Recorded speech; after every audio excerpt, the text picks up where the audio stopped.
All right, week 9 of the Artist's Way.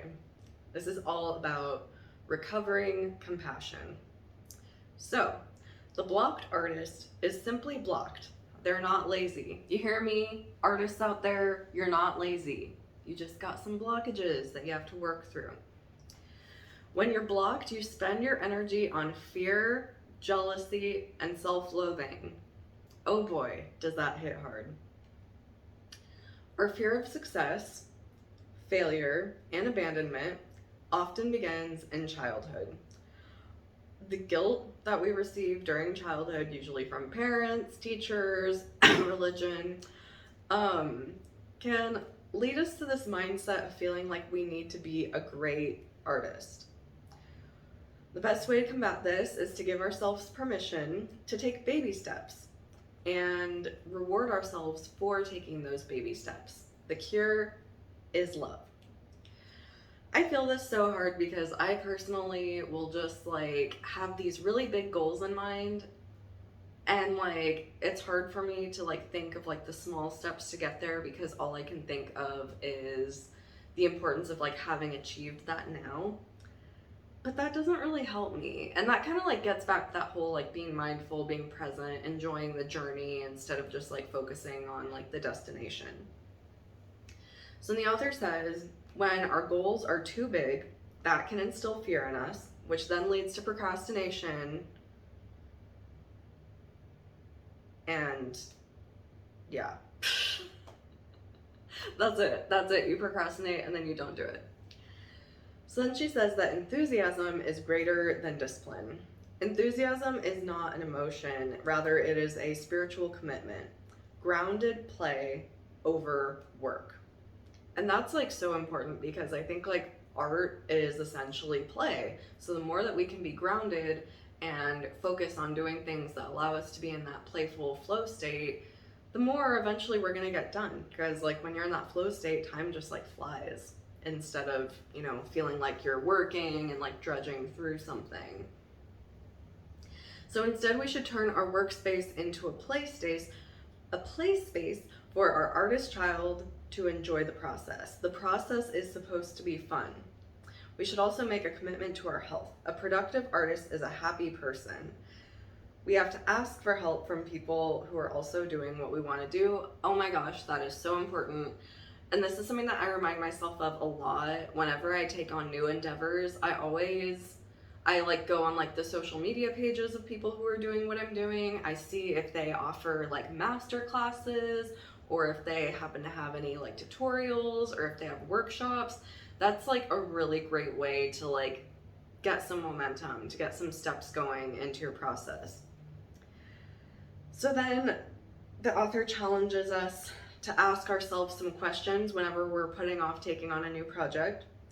One, we have to list any resentments towards this project. Then we have to ask our artist self to list our fears about the work and anyone attached to it.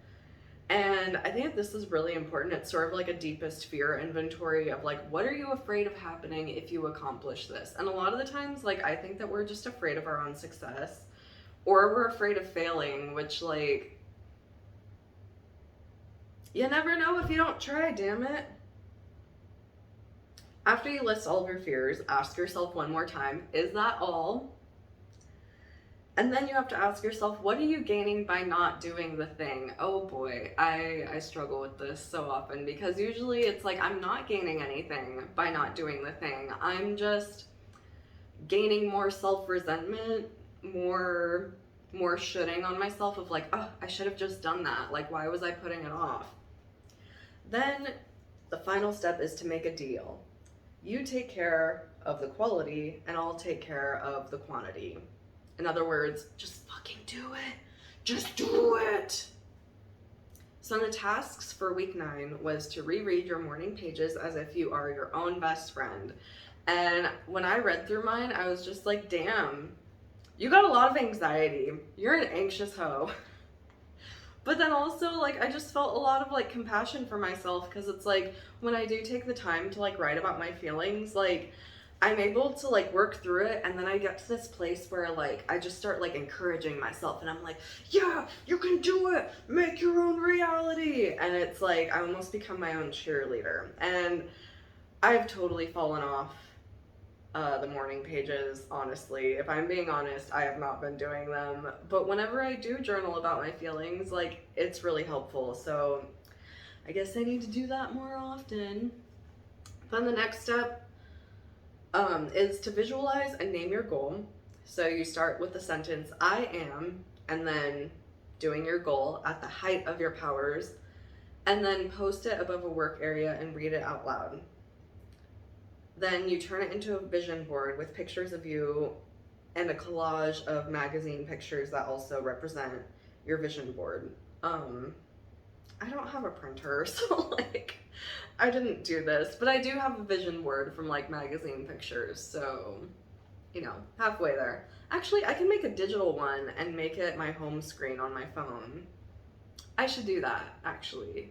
Yeah, I'm gonna do that. I don't know how old this book is, so I mean, like, you know, it's okay. I think it's worthwhile to make some of the tasks more digital if you want. Then name third step. Prioritize your goals for the year, month, and week. I got lots of goals.